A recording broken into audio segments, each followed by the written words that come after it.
Okay, so now let's discuss about Singapore can make do without exam. So now, can you tell me what else is it that Singapore can do to replace exam? And what has Singapore been doing? So our main keyword is, now we need to ask ourselves, okay? So what has Singapore been doing? Okay, wait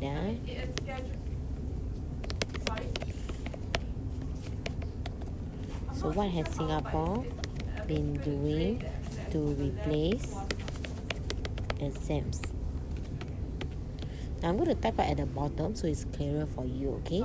Now, a few things that Singapore has been doing to try to replace exam. The first step is actually, first one, right, to make sure that we're not so exam focused, we take away bending, okay? So we take away second primary school bending. You know, primary school, I told you primary 4 we have a bending, right? So they take away primary 4 bending, okay? Now, not only that, they take away the release of PSLE top scorers, okay? And then they introduce holistic education, okay, by having more project work, correct, by having more what's it called, sorry, by taking away some exam,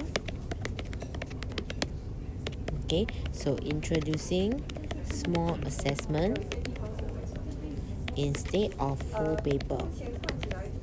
So these are what Singapore has been doing to try to replace exam. Now, then you tell me, okay, so does it work? You know, has it been showing improvement, all these things? You see, if you say Singapore can make do without exam, right, then you have to explain to me, you know, why is it that we can make do without exam? So you can talk about how, okay, let's say like, you know, you can talk about how we have been changing. So I've been making changes to PSLE, right, slowly but surely, okay. Over the years, you know, Singapore has taken away some topics in certain exams or this thing, right? We have taken away some question or this, and this very year, okay, we introduced a new scoring system.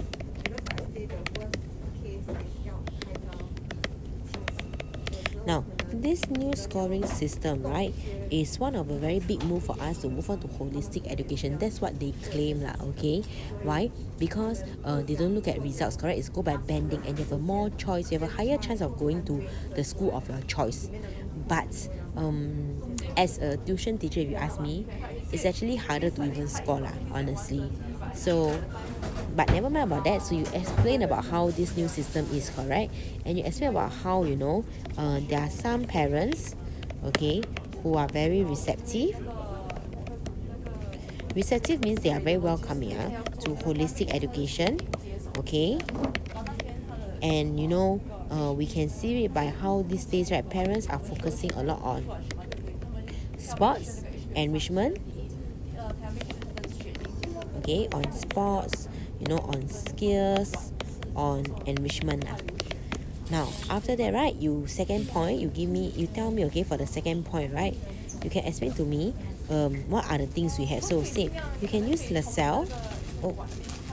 LaSalle, is it this way? Okay, so you can use LaSalle and you can use Singapore Sports School as an example.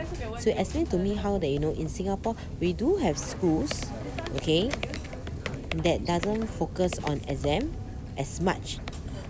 Now you cannot say totally don't focus on exam because actually, you know, right, to get into Laksa and Singapore Sports School, right, you need to have an exam result also, you know, an interview of course. So you can talk about how we do have schools that do not focus on exams as much, okay, and these schools are very popular, correct?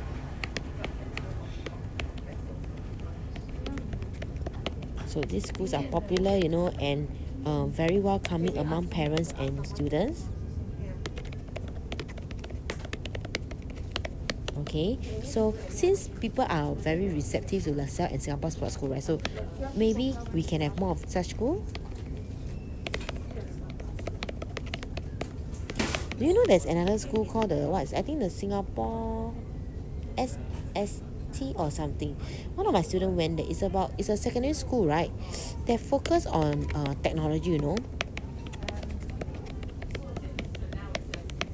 Okay, so let me find out what is the school. I forgotten what is the name of the school already. A minute, secondary school that focus on IT. If I'm not wrong, it's called the S something one. Is it called the SS?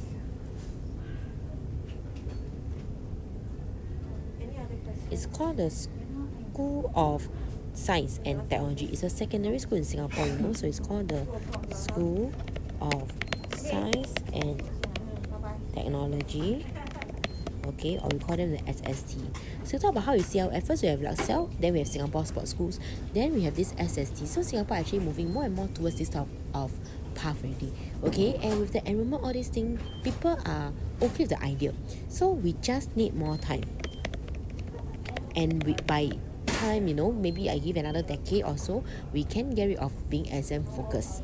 Okay, now if you realize when we discuss 2 points, right, there's actually more things to talk about for yes as compared to no, because like I say, in Singapore we are very exam culture.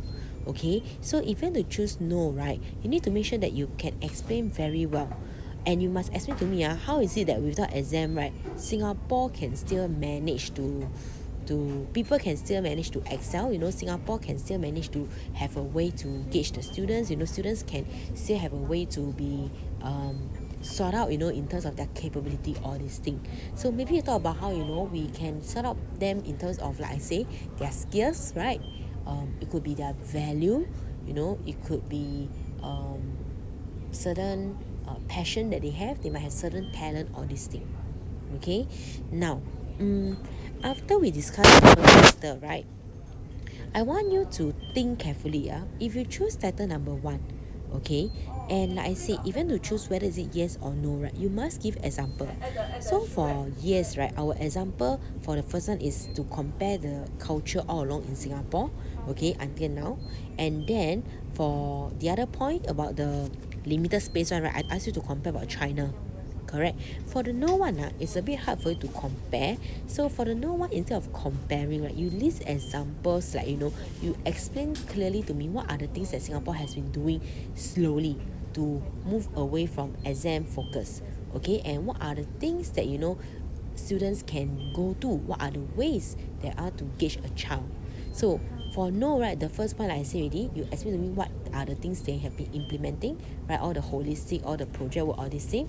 And then second point, you explain to me what are some of the things that they use to gauge children these days.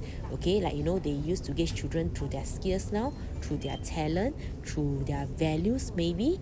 Okay, so after you explain this already, right, I only give you 2 points each. You need to think of at least one more point. For secondary school, especially Sec 3, Sec 4, you must always have 3 points. And please don't forget your counter point. So later, okay, when you do this compo, right, for the secondary 2, okay, wait, let me use a pen. Now for the secondary 2, right, it's very simple. For the Sec 2, you just have paragraph 1 intro, paragraph 2.1, paragraph 3.2, paragraph 4 conclusion. That's it actually. But then for the Sec 3 and the Sec 4, right, you need to have paragraph 1 intro, paragraph 2, paragraph 3, paragraph 4 the points. Okay, paragraph 5 you need to have a counteracting point, and paragraph 6 is your conclusion. Can?